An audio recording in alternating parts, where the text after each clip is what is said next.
what we do is very simple. Like what I used to do as a mortgage officer, I would pull investor lists, and if they bought a house 5 years ago, I would send a letter out or direct mail piece out to them and say, hey, it's time to refi. Rates are better. You know what I mean? Let's get you refinance. Well, we do the same thing now, but we send a, hey, saw that you bought a property, either I or an A. Are you looking for more deals? Are you looking for, is your money making you, above average return in the banks? Let's talk. We've got some deals, and we're looking for investors to fund these things. Welcome to Get Real 411, the podcast where real experts give real advice on all things real estate. I'm Jamie. And I'm Brad. Join us as we explore real estate successes and pitfalls through the eyes of our esteemed guests. Now let's get real.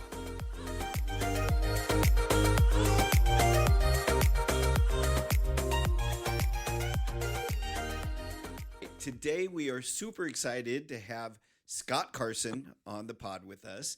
He runs a company called WeCloseNotes.com, and we're going to learn all about it today. And this is specifically applicable to loan originators out there because Scott's going to talk about how you can get involved in note investing as a loan originator, how you can identify where it might be a benefit and working with borrowers that might be having an issue making payments, all sorts of really interesting things that, frankly, we haven't spoken about before. So I'm super excited to learn more about this. Me too. I mean, right now it is a perfect time for loan originators out there to figure out ways in which they can diversify their product offerings and the things that they educate themselves on to help their borrowers and consumers. Yeah, it is a perfect time. So Scott, really great to have you on today. Welcome. I'm honored to be here. Happy Monday. I guess this is when we're recording. It is Monday, isn't it? Right? Yeah, all day today. That's right. Honored to be here. Glad to be here today, guys. Right on. Well, let's start, Scott. I just would love to have you just tell us a little bit about your background, how you got into this, kind of your story, if you will, heading into the business life and, where you operate out of and that sort of thing. Just all the basics. Yeah, no problem. I'm out of Austin, Texas. Been home for over 20 years now. So I'm not necessarily native, but longer than a lot of folks. But I guess you could start.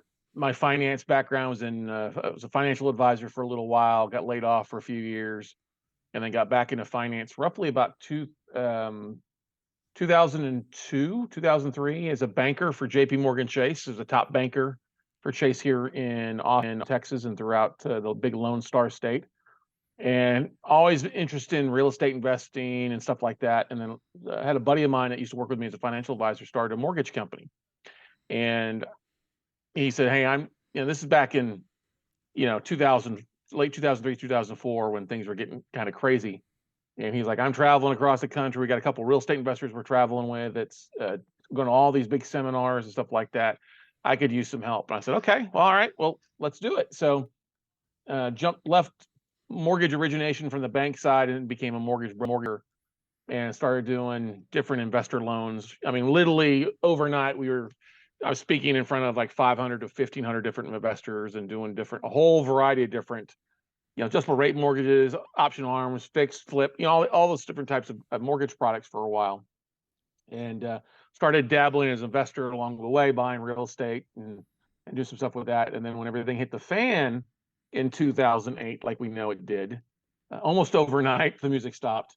I was fortunate enough that the investor that had he sponsored our mortgage company had made a lot of money during the 80s, and it taught me about investing in paper. And a lot of people think about investing in paper notes as like you're going to buy a property and owner finance it and offer terms that way, which is one way of doing things. But I approached it from a different animal of contacting banks, contacting lenders who had non-performing notes that they had originated where the borrower wasn't paying for anywhere from 6 months to 6 years in some cases, and buying that actual debt at a huge discount, becoming the lender.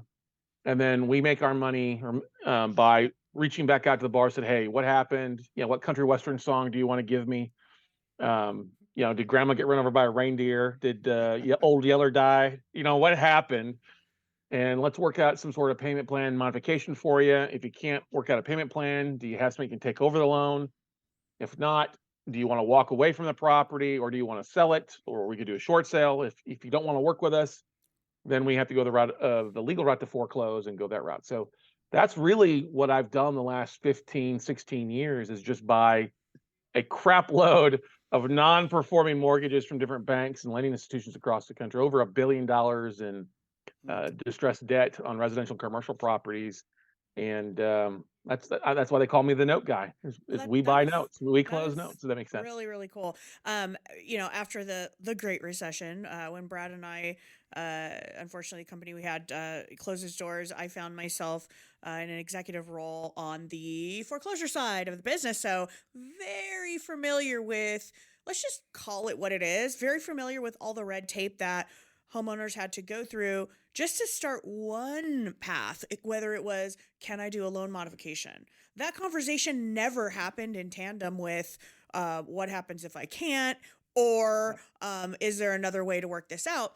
And so it sounds like, if I'm hearing you correctly, what you did was you simplified the process by taking on that debt at a discount and then giving the borrower kind of a one-stop shop to figure out all of the different paths that they might have to resolve that debt, up to and including foreclosure, of course, but giving them an easier way to understand their options and find a way out of it. Yeah, that's so true. It's part of what we do is just the education of the borrowers of the different options. And I was doing short sales at the same time and doing a lot of variety of things. And you're 100% right. Banks don't necessarily want to educate borrowers on all the different options, and they do make you jump through a lot of hoops. So you got to fill out this financial worksheet. You got to send in your last 6 months of paychecks, your W-2s, all this, write a hardship letter. And that's fine. I mean, we see those things. But if I'm buying a note and a borrower hasn't paid in 6 months, I'm going to ask them a couple questions. What happened? Did you get sick, get laid off of work, death in the family, COVID? I mean, people have had to get out of jail card the last 3 years since COVID rolled in. And so when I'm buying, especially debt right now, I was like, okay, what happened? If you were paying prior to COVID, can you get back on track? You've had your Joker card, your Aces wild card, good job. But you got to pay if you want to stay now. I don't run a charity. I donate to charities, and my charity is not your house. Okay. Yeah. 100%. But I'm willing to work with you, especially if I'm buying a note at 50 cents on the dollar of the value of the property, or 50% at a big discount off what they owe. I've got some flexibility to become that borrower's white knight in a lot of cases. You want to stay? Great. Let's work out something that's going to make sense for you and me both. I'm not going to give you a payment that's below rent rates. Especially if your mortgage is already below rent rate. If that's the case, then we need to talk about a liquidation, either selling the asset or maybe even giving you cash for keys to walk, or bringing on somebody to help, take over payments. But yeah, that's, we educate our clients. Hey, you've got option A, option B, option C. If that doesn't work, then we need to go to option D, E, or F in a lot of cases. And we're proud of the fact that over all the mortgages that we've bought, roughly we've been able to keep 65-70% of the homeowners in their houses and get them back on track. So you become a big servicer then. You're servicing those payments. Well, I don't. That's the beautiful thing. I don't want to do all that little nitty-gritty work. We have a third-party servicing company. We actually have 3 that we work with our portfolio, because if you're going to be investing in notes, you've got to be usually a licensed debt collector in each state. Some states require that, other states don't. Some states are okay if you just have a third-party servicing company that's a licensed debt collector in that state, and that's fine. There are a few states out there that want you to be a licensed mortgage broker, and that's like Georgia, Washington State, Oregon, a few others out there have that license. But you don't have to be a mortgage broker to do this. We work with a lot of investors who they hire a servicing company in the states that they're buying in and have an attorney handle the foreclosure, and they're going out and finding these deals from banks and hedge funds and using their money or other people's money to fund it, and then they're turning all the heavy lifting, the collection, the servicing of those notes, so they're just receiving cash flow on the 5th and the 15th month. Right. And Scott, so can we take a half step back just for our audience, for the loan officers that may be thinking about this may be a path they want to go. So it sounds like you had a little bit of a leg up because somebody you were working with before the recession was kind of participating in this anyway. But if somebody wanted to get into this, how do they go about making those calls to the banks? What do they say? Do they literally just pick up the phone and call? Do they walk in? Who do they talk to at the bank? Could you walk us through step by step on what they would do to do that? And are you training people too? I mean, is that part of what you do? Yeah, that's part of what we train is so that we find more deals. So people get tapes in that they can't take the whole thing down, and they want to take one or two down, and we'll take down the rest with them. But yeah, so you're not going to walk into your J.P. Morgan Chase, your Bank of America, and say, "Hey, I want to buy your notes." Okay, it doesn't work that way. But many of the loan officers listening are very familiar with like the lock desk. If you call the lock desk at a mortgage company is often right next to the special assets department or the secondary marketing department. And those are the departments that you call. So if you're originating, whether you're a wholesale lender or a retail lender, if you're calling um, the mortgage company's main corporate office or their special assets or secondary marketing office, usually the corporate office is the best one, not customer service or loss mitigation. But say, hey, I'm looking for the individual or the department in charge of your non-performing notes, either residential, commercial. Banks usually will have two departments, one for each. And then just start, hey, what do you have on your books that you're looking to get rid of? What's non-performing? You have anything with any hair on it? You got any problem children out there that you want to get off your books? And a lot of banks have a lot of non-performing stuff right now, and especially with everything that's going on in the news these days, there's a big urgency for a lot of these banks and lenders to move non-performing stuff off their books to try to clean up their balance sheets. And so I'll give you an example. I may have had, my mentor Bob, who'd been through this before, but when I was sitting there in my office in the mortgage company, the loan wasn't ringing for origination or refinances. I just picked up the phone and started calling banks and lenders. And like I said, made 54 phone calls before I got my first yes. And that yes turned into a pool of mortgages, a $5 million portfolio, which wasn't, this is back 2008. Well, I was able to make 5 points on that deal. I had to split it with a couple people to make it happen, but 50 grand on 50 phone calls means every no I got along the way is worth about $1,000 to me. You know what I mean? Sure. And then that gave me all of the belief I needed, and started calling. I got a hold of a smaller bank that's not around anymore, Wells Fargo Financial, which was like your neighborhood subprime lender back in the day. And they sent me a portfolio, and I took down a couple notes and flipped a couple notes. And then, I was looking at I had an investor here in Austin, Texas, was trying to buy this strip mall.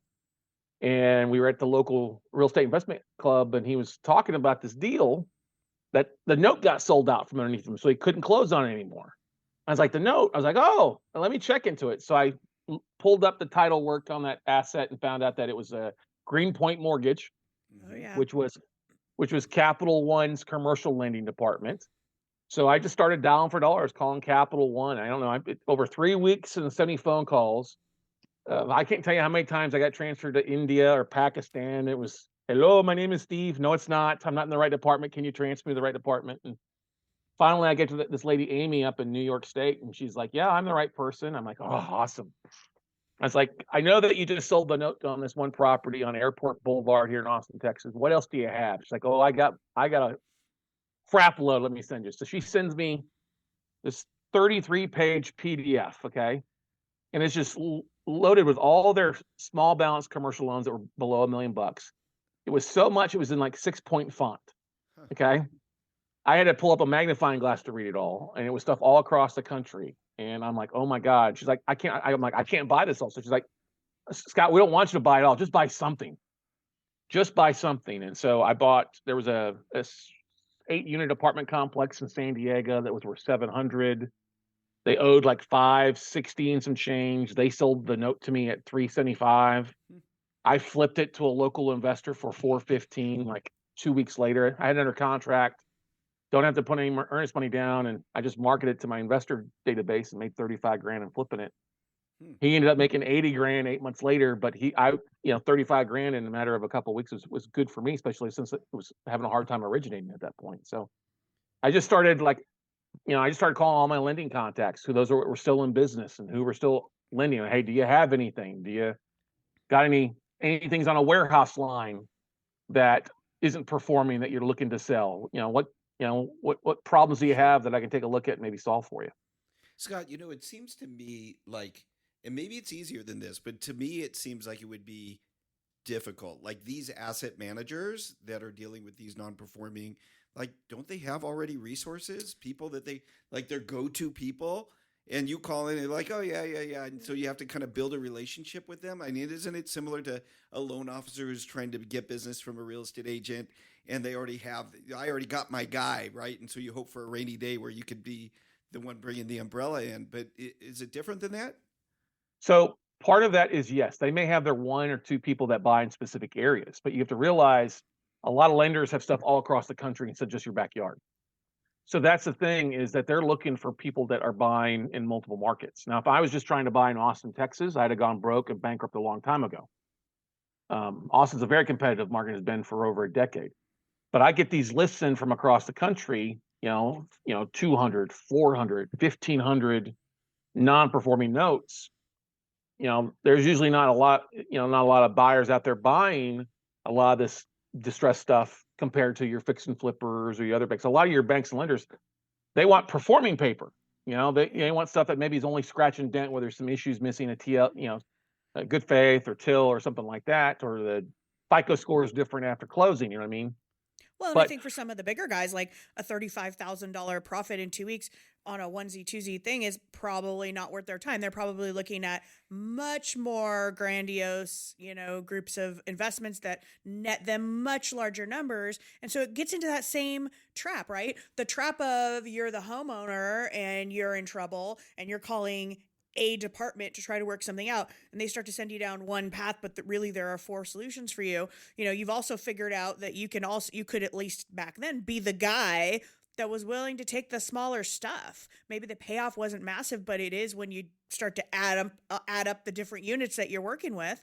And just like Brad said, you become that guy. Guess what? They think about you when they've got stuff that the big guys won't buy. exactly. Well, let me give you a great example. Capital One is a big institution. We can all agree to that, right? Everybody, Yep.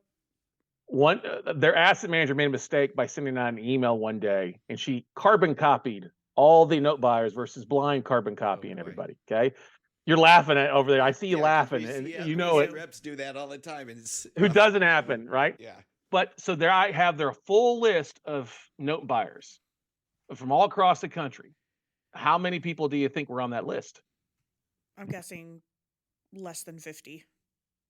No, try 448 to be exact. That many. Wow. But actually, that's for the entire 50 states. That's actually a very, very small number.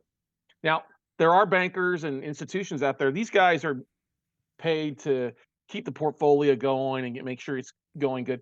Many of them are not marketers. Most of them are not marketers at all. Okay, some of them may have a small list that they reach out to their guys and guys, but they're always looking for people to buy, because buyers may have some stuff. They may change their buying requirements. They may get a loan back in Martins Ferry, Ohio, that they don't have a buyer for. Yeah. But I'll buy in Ohio. So it's a smaller niche compared to like your fix and flippers, your landlords. But it's still, there's probably, I don't know, 25 to 50,000 note investors like me out there, but that's a very, very, very small niche compared to what everything else is out there.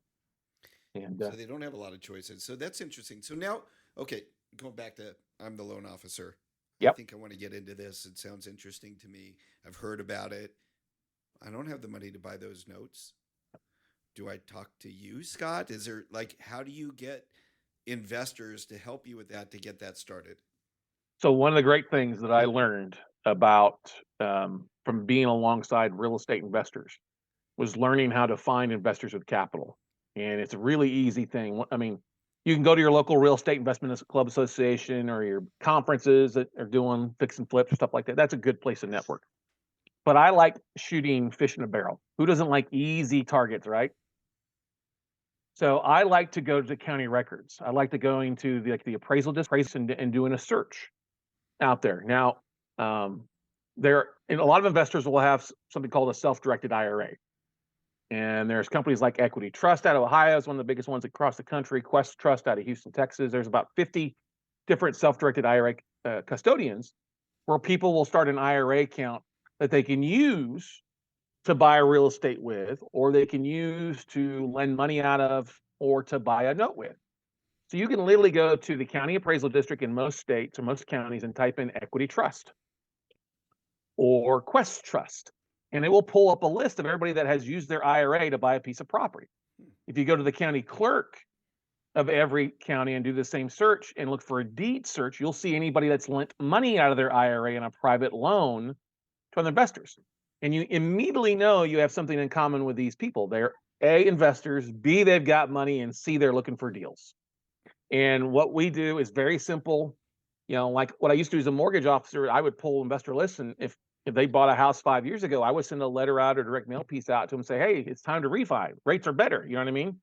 Let's get you refinance. Well, we do the same thing now, but we send out, hey, saw that you bought a property, either I or an A. Are you looking for more deals? Are you looking for, is your money making you, above average return in the banks? Let's talk. We've got some deals, and we're looking for investors to fund these things. And it's an easier conversation because these investors already understand real estate investing. They often understand the process, understand the power of lending money out, and at a great return to them.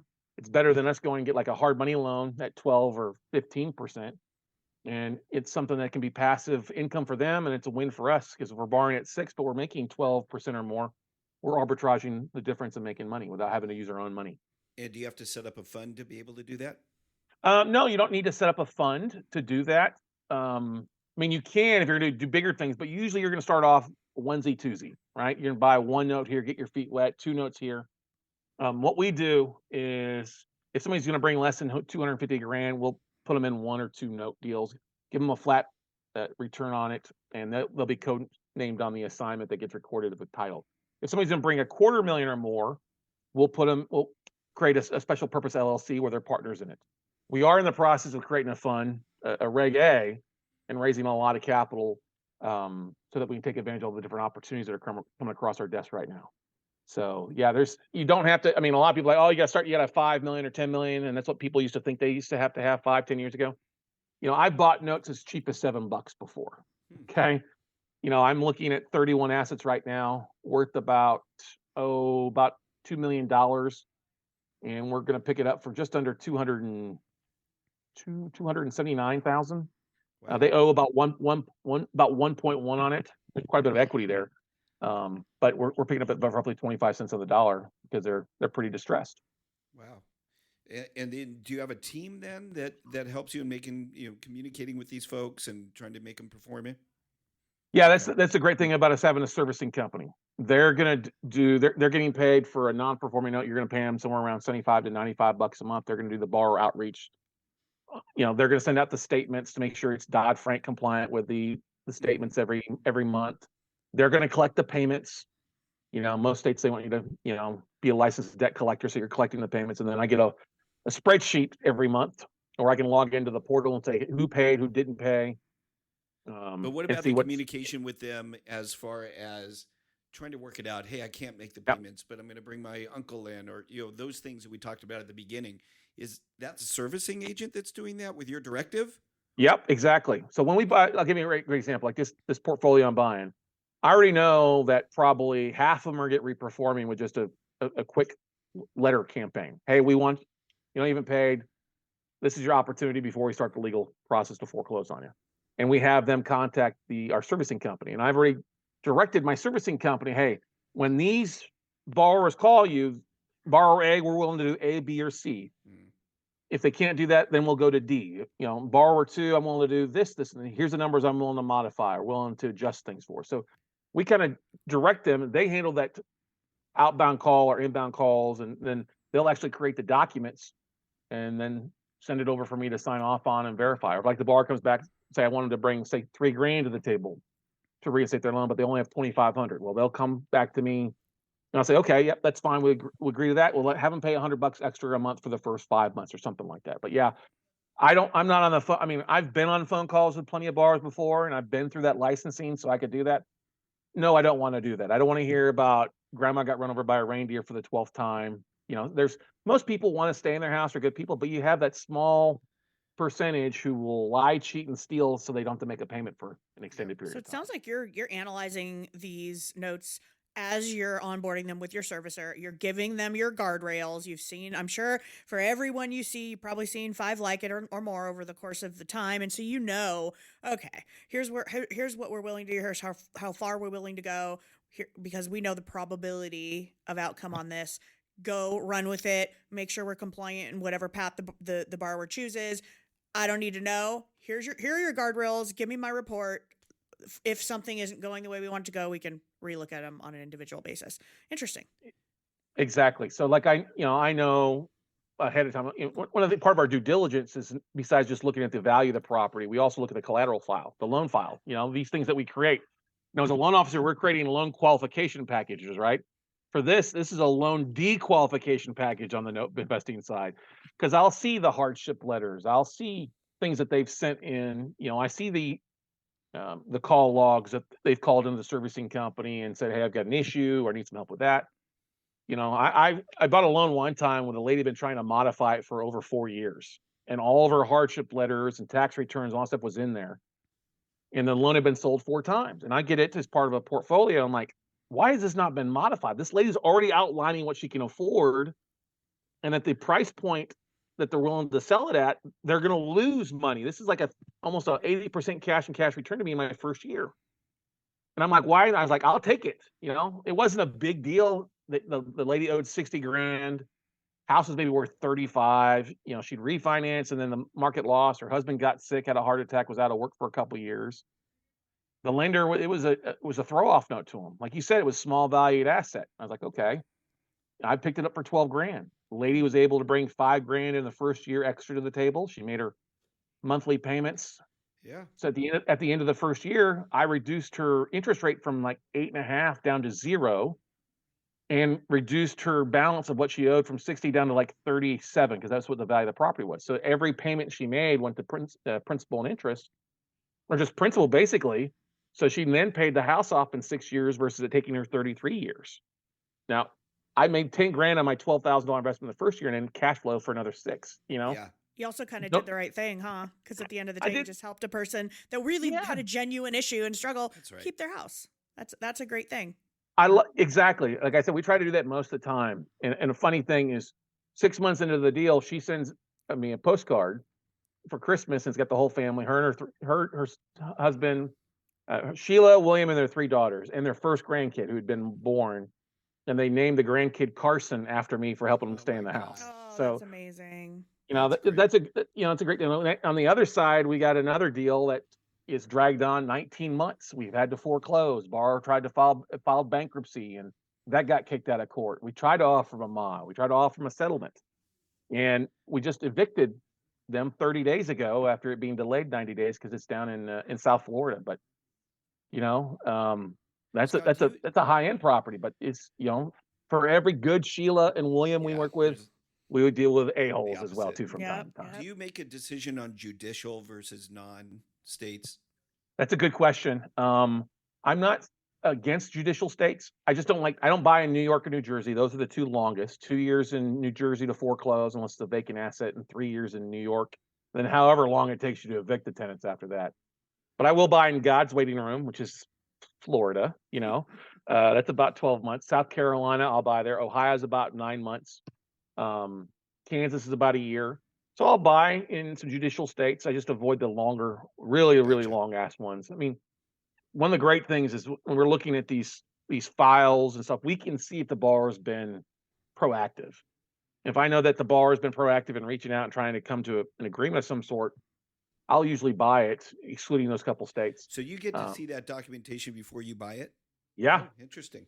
Yeah, so I get soft copies. I'm not getting the actual physical file like I shared here. Right. But I'm getting. Just assumed you're just looking at a tape with just data, but you actually get the information to help you decide if and that's where like you said, the one by one really makes sense for somebody like that, because you can make a decision based on, does this look like a real deal for us? Does it look like something I can work out and maximize our return and still help somebody out? So yeah, we'll get a spreadsheet first, make some just rough rudimentary offers. I mean, I'm not even sending out a realtor to look at the property. I'm just pulling online values, just running some formulas, sending a tape, send in our offers, and they'll the seller will either accept them initially or counter or decline them, which is fine. If they accept them, then they counter, then they'll send us over all the collateral files, all copies of the servicing notes, whatever we request, payment history, and that kind of stuff.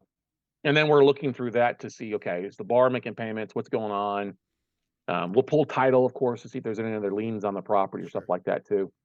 Do you have issues with property conditions?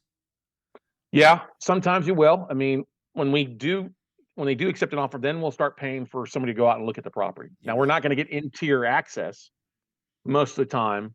But this is why I like to buy occupied assets most of the time, because if somebody's living in the property most of the time, it's in pretty decent shape. You know, you'll run Maybe. into a few hoarders and stuff like that Maybe. from time Oh to my time. Yeah. gosh. When I was at Bank of America and we took over the Taylor Bean and Whitaker portfolio of like 6,000 distressed properties, I had to hire a team of like 100 people. We had to send out the property preservation crews to get a look at what we were working with. Yeah. Woo! I'll never unsee some of that stuff. Yeah. I mean, you see the best of people and seen the worst of The people. I mean, worst of people. Yeah.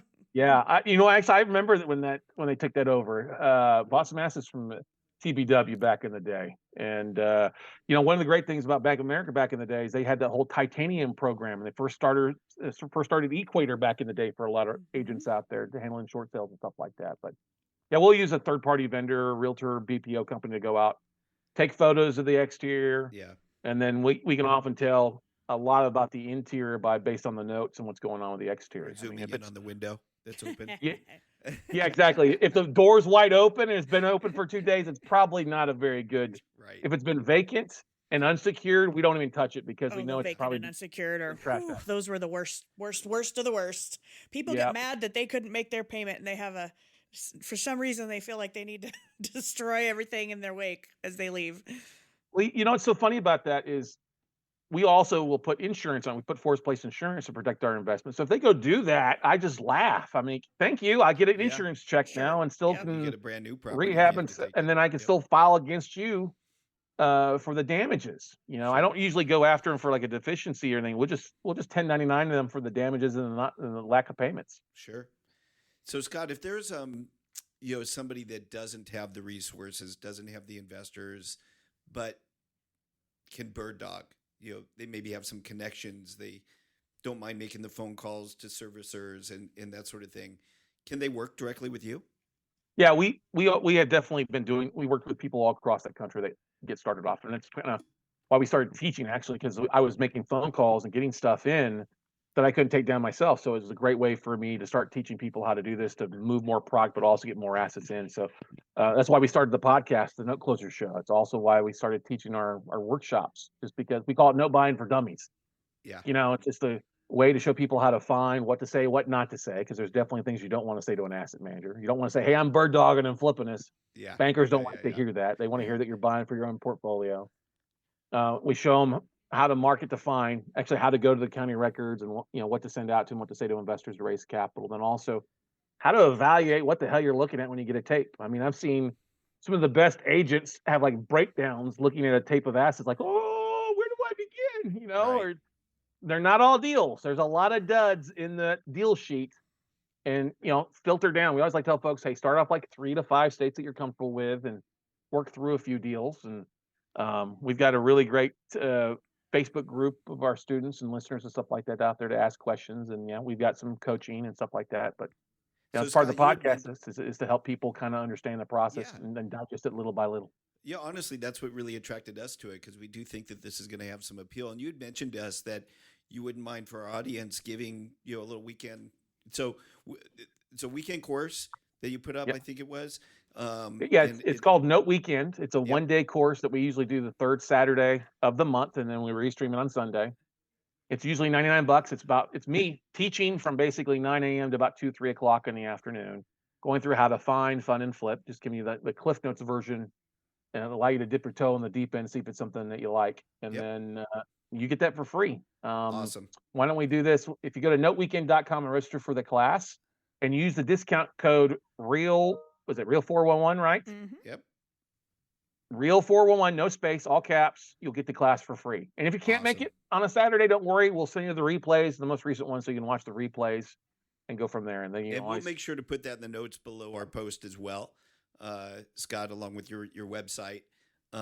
This is really like unique and great information, I think, for our audience. I love learning new stuff. Yeah. You've been in the business as long as we all have. And anytime you can pick up something that's different than the stuff everybody else is doing. It is really, really cool. And again, I think it's a huge value add to loan officers out there in today's market. Diversification is really the key. So I have a question for you, and it's a question we ask every single one of our guests on this podcast. Everything you've been through, everything you've learned, what would you tell 20-year-old Scott if you could talk to him today? Ooh, what would I tell 20-year-old me? Man, that's interesting. That's a good question.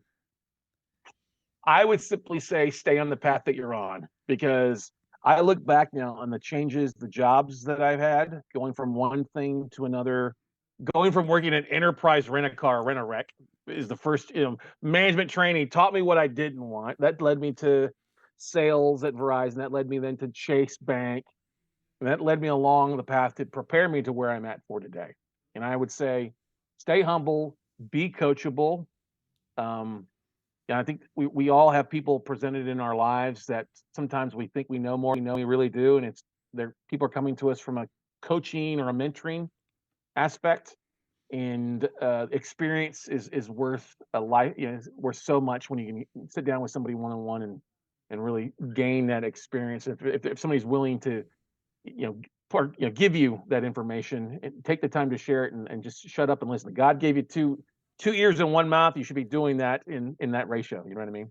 Took the words right out of my mouth. So much of what we've learned over these years has been by the grace of other people that knew more than we did and were willing to tell us, and we were smart enough to shut up and listen and take some notes to make ourselves and our careers better. No pun intended there. No pun intended. Pun intended. Pun intended. Well, Scott, I have really enjoyed chatting with you, learning a lot about what you do. Thank you so much for the offer of that free code for anybody, any of our listeners that would like to jump in and learn more about this. I think this has been a really enlightening and a really cool conversation, and we thank you. Yeah, thanks a lot, Scott. Really appreciate it. So honored to be here, man. And then for those of you guys that are listening out there, do them a favor, hit that subscribe button and make sure you leave a 5-star review. Come on, we as podcasters love to hear from our audience. And if you love what they're doing here, make sure leave them some love. Right on, Scott. Right. You've obviously done this before. All right. Well, thanks again, Scott. Thanks. We'll talk to you soon. Yep. Get Real 411 is hosted by Brad Rice and Jamie Kavanaugh, produced by Stuart Jellin, and recorded live from the AmeriFund Home Loan Studio in Simi Valley, California. You can learn more about the show at getreal411.com and watch full episodes on YouTube. If you're interested in being a guest on Get Real 411, email booking@getreal411.com. Please subscribe, rate, and review us on Apple Podcasts, Spotify, or wherever you get your podcasts.